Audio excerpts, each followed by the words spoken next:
नमस्कार, मैं प्रतिभा खेड़े आपका स्वागत करती हूँ अपने YouTube चैनल नॉलेज रैन में, जहाँ हम प्रयास पुस्तिका के हल देख रहे हैं जो कक्षा 6 से लेकर 8 तक है।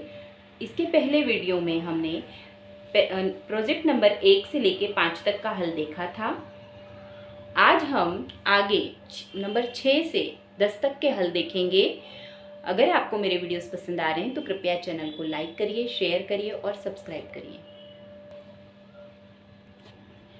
देखिए, प्रोजेक्ट कार्य 6 प्रश्न है, 5 वस्तुओं के नाम बताइए जो लकड़ी से बनाई जा सकती है। तो ऐसी वस्तुएं जो लकड़ी से बनाई जा सकती हैं, लकड़ी की अलमारी हो सकती है, कुर्सी हो सकती है, टेबल, पलंग या सोफा हो सकता है। अगला प्रश्न है, निम्नलिखित में से चमकने वाली वस्तुओं का चयन करें।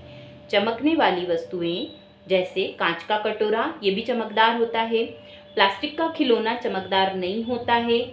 स्टील का चम्मच, ये भी चमकदार होता है। अब यदि हम सूती शर्ट देखें तो ये चमकदार नहीं होती है। मिट्टी का मटका भी चमकदार नहीं होता है। तो 2 वस्तुओं पे हमने टिक करा है, कौन से? कांच का कटोरा और स्टील का चम्मच, जो चमकदार होते हैं। इसके बाद अगला है प्रश्न नंबर 3, नीचे दी गई वस्तुओं का उन सामग्रियों से मिलान करें जिनसे उन्हें बनाया है। याद रखें, एक वस्तु एक से अधिक सामग्रियों से बनाई जा सकती है। गई सामग्री का उपयोग कई वस्तुओं को बनाने के लिए किया जा सकता है। अब यहाँ पर वस्तु है पुस्तक, तो पुस्तक काय से बनेगी? पेपर से, इसको पेपर से मिला देंगे। टम्बलर, ये काय से बनेगा? ग्लास से। कुर्सी काय से बनेगी? लकड़ी से, वैसे कुर्सी प्लास्टिक से भी बन सकती है। खिलौना प्लास्टिक से बनेगा, लकड़ी से भी बन सकता है। जूते चमड़े से बनेंगे। इस तरह से इसको हम मिला देंगे। इसके बाद प्रश्न नंबर 4 है, निम्नलिखित में से बेमेल खोजें। मतलब जो इन 5 में अलग जा रहा हो, अलग दिखे, उसको हमको गोला लगाना है। अब यहाँ दिए हैं कुर्सी, बिस्तर, मेज, बच्चा और अलमारी। अब कुर्सी, बिस्तर, मेज और अलमारी ये सारी वस्तुएं हैं, पर ये बच्चा अलग जा रहा है, इसलिए इस पे हम गोला लगा देंगे। गुलाब, चमेली, नाव, गेंदा, कमल। अब ये सारे फूलों के नाम है, हमें पता है गुलाब, चमेली, गेंदा, कमल ये फूल है। नाव अलग जा रहा है, इसलिए इस पे गोला लगा देंगे। एल्यूमिनियम, लोहा, तांबा, चांदी, रेत, ये सारी धातुएं हैं और रेत अलग जा रहा है, इसलिए इस पे हम गोला लगा देंगे। प्रोजेक्ट नंबर 7, पहला प्रश्न है इसमें, चित्र में पत्तों की सहायता से आकृति तैयार की गई है। क्या आप भी अपने आसपास पत्तों की सहायता से ऐसी ही आकृति बना सकते हैं? कोशिश कीजिए। आपने किसके साथ की आकृति बनाई है उसके बारे में लिखिए। इस तरह पत्तों से हमें आकृति बनानी है और किस किस आकृति को हम बना सकते हैं। तो देखिए, तितली रंग बिरंगी होती है, उसके बारे में हमें लिखना भी है। तो तितली कैसी होती है? रंग बिरंगी होती है। फिर हम मछली की आकृति बना सकते हैं, तो मछली जल में रहती है। मोर की आकृति बना सकते हैं, मोर हमारा राष्ट्रीय पक्षी है। चिड़िया की आकृति बना सकते हैं, तो चिड़िया दाना चुगती है। बिल्ली की आकृति बना सकते हैं, बिल्ली चूहा खाती है। इस तरह उसके बारे में एक एक लाइन भी हमें लिखना थी।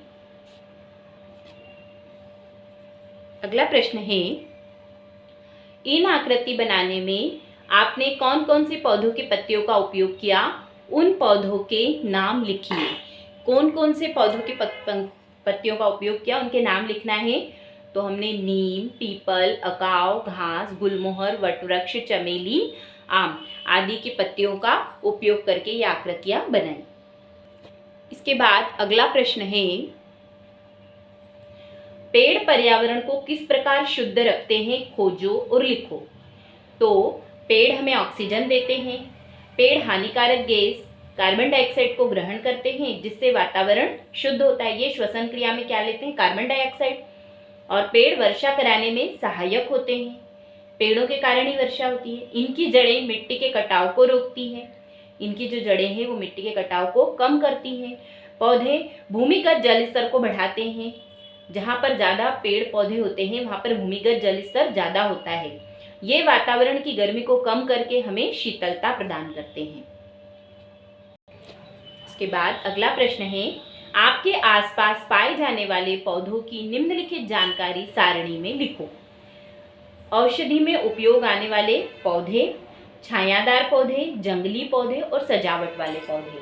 तो औषधि में उपयोग में आने वाले पौधों में कौन सा हो जाएगा? तुलसी। छायादार पौधे, पीपल होता है, पीपल का पेड़ बड़ा होता है। जंगली पौधे, बांस जंगली पौधा है।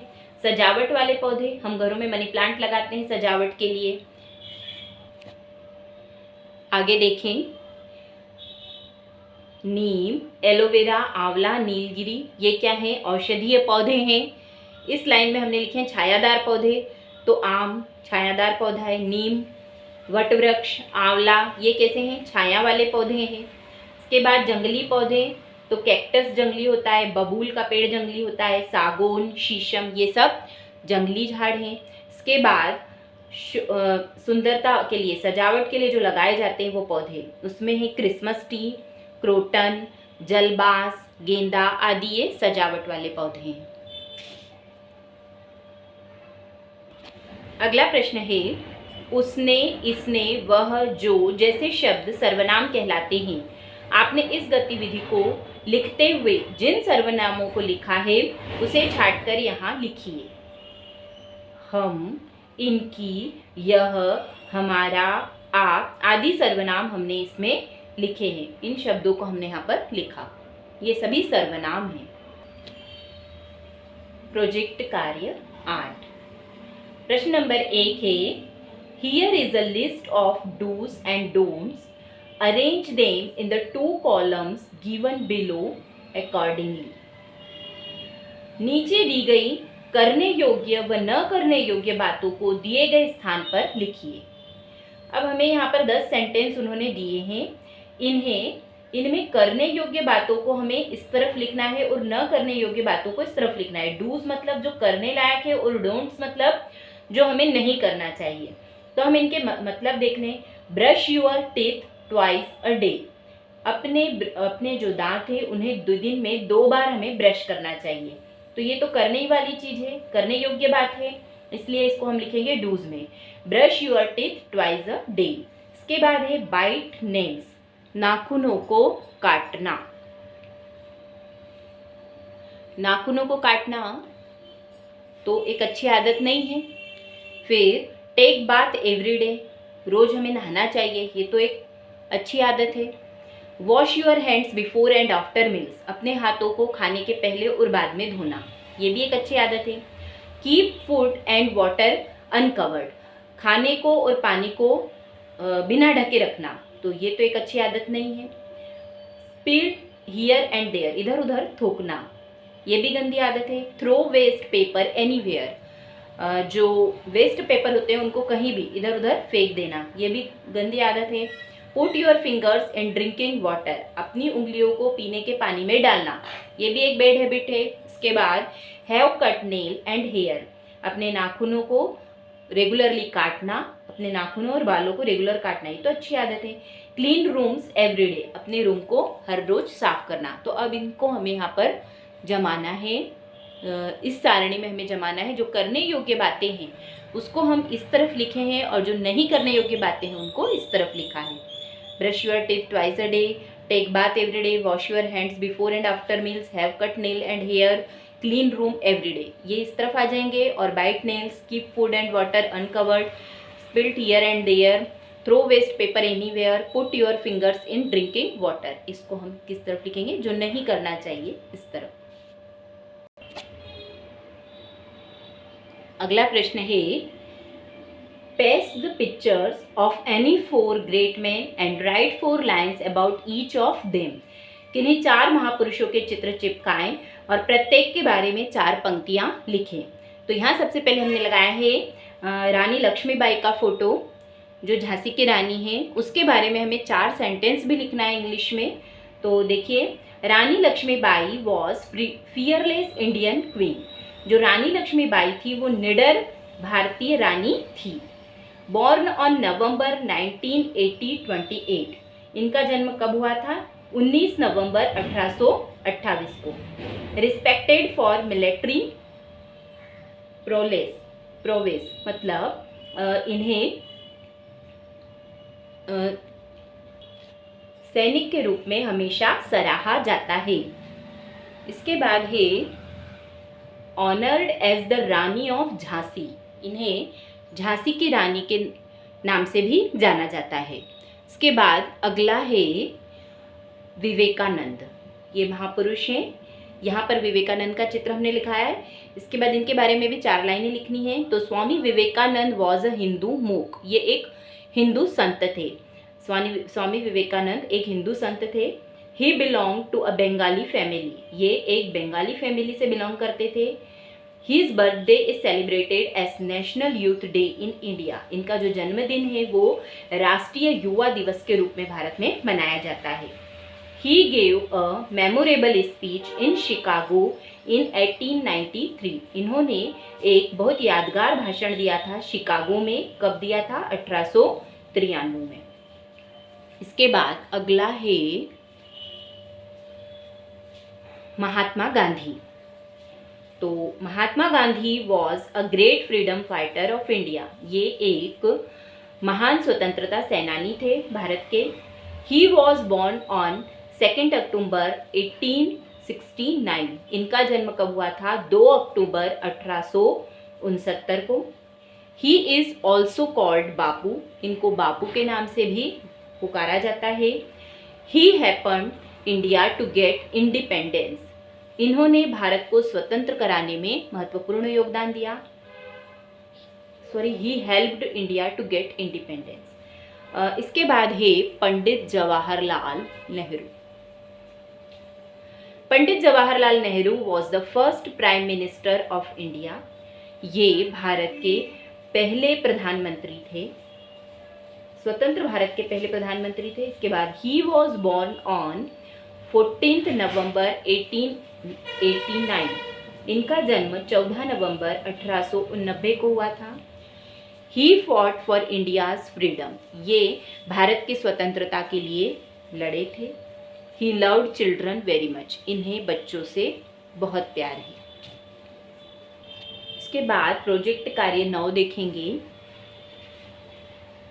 संस्कृत में है ये। स्वपरिवारस्य वरिष्ठ जनानां पृष्ट्वा भारतीय मासानां नामानि वासराणां नामानि तिथीनां नामानि लिखत। अपने परिवार के वरिष्ठ जनों से पूछकर भारतीय महीने, वार एवं तिथियों के नाम लिखिए। मासा नाम नामानि, यथा पहला दिया है उन्होंने महीनों के नाम है ये, जिसमें पहला चैत्र मास उन्होंने उदाहरण के रूप में हमें दिया है।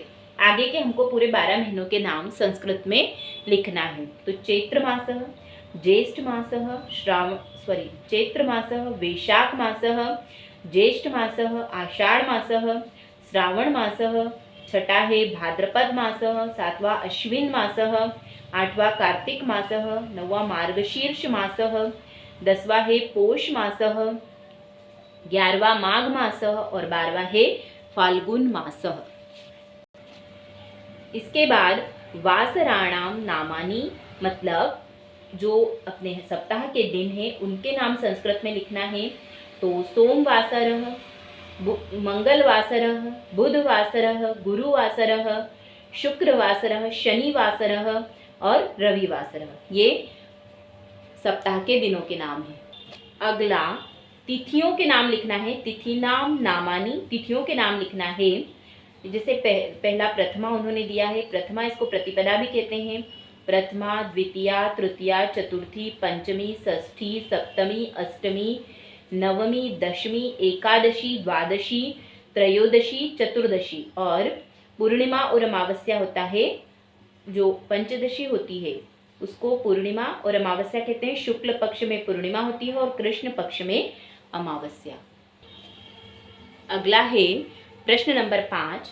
चित्रम दृष्ट्वा गणनाम कृत्वा संख्यायाम अंकेषु लिखत। चित्र देखकर एवं गिनकर संख्याओं को अंकों में लिखिए।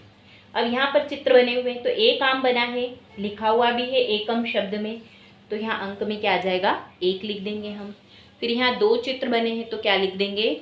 2। 3 बने हैं इसलिए यहाँ क्या लिखेंगे? 3। संस्कृत में दिया है उन्होंने त्रीणी, यहाँ 2। इसके बाद 4 आम बने हैं, चत्वारी क्या कहते हैं? 4 कहते हैं इसको। इसके बाद आगे 5 चित्र बने हैं पंच, 5 लिख देंगे अंक में। 6 चित्र बने षट, 6 लिख देंगे। 7 चित्र बने तो सप्त, 7 लिखेंगे इसको। इसके बाद 8 चित्र बने हैं तो अष्ट, 8 लिख देंगे। 9 चित्र बने हैं तो 9, 9 लिख देंगे।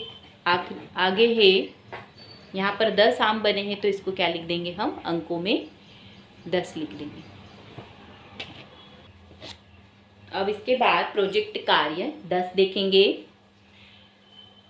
किन्हीं 3 भारतीय गणितज्ञों के संबंध में जानकारी एकत्रित कीजिए तथा तालिका को पूर्ण कीजिए। ये एक तालिका दे रखी है, उसमें गणितज्ञ का नाम है, जन्म स्थान है और गणित में योगदान है। तो भारतीय गणितज्ञों के नाम लिखना है तो सबसे पहले हमने लिखा है आर्यभट्ट। ये इनका जन्म स्थान है पाटलिपुत्र और गणित में योगदान था इनका अंकगणित में, खगोल विज्ञान में, बीजगणित का वर्णन और शून्य की खोज इन्होंने की थी। इसके बाद दूसरे गणितज्ञ हैं श्रीनिवास रामानुजन। इनका जन्म स्थान तमिलनाडु है। ये विश्लेषण एवं संख्या सिद्धांत के क्षेत्र में गहन योगदान दिया है इन्होंने। इसके बाद है शकुंतला देवी। इनका जन्म बेंगलुरु कर्नाटक का है और इन्हें शकुंतला देवी को मानव कंप्यूटर रूप के में माना जाता है। ये बड़ी से बड़ी गणनाएं 1-2 सेकंड में कर देती हैं फटाफट। इसके बाद है इनमें से किस किस का जन्म रामानुजन जी के जन्म से पहले हुआ था। तो आर्यभट्ट का जो जन्म है 476 ईस्वी पूर्व रामानुजन के जन्म के पहले हुआ था। इनमें से किनका जन्म मध्य प्रदेश में हुआ है। तो इनमें से ये जो 3 वैज्ञानिक हमने यहाँ लिखे हैं, गणितज्ञ लिखे हैं, इनमें से किसी का भी जन्म मध्य प्रदेश में नहीं हुआ है। इसके बाद अगला वो बोल रहा है आपके स्कूल में जिस गणितज्ञ का जन्मदिन मनाया जाता है उसके विषय में 5 वाक्य लिखिए। तो हमारे विद्यालय में श्रीनिवास रामानुजन की जयंती मनाई जाती है। तो पहला है इनके बारे में 5 वाक्य लिखना है। तो इनका जन्म 22 दिसंबर 1887 में हुआ। इनका जन्म स्थान तमिलनाडु है। ये महान गणितज्ञ थे। इन्होंने सोल्डनर स्थिरांक एवं थिट पालन का वर्णन किया और कृत्रिम थिट फलन का वर्णन भी इन्होंने किया है। तो आज के लिए इतना ही। अगर आपको मेरे वीडियोस पसंद आ रहे हैं तो कृपया इन्हें शेयर करिए, लाइक करिए और चैनल को सब्सक्राइब करिए। धन्यवाद। मिलते हैं अगले वीडियो में।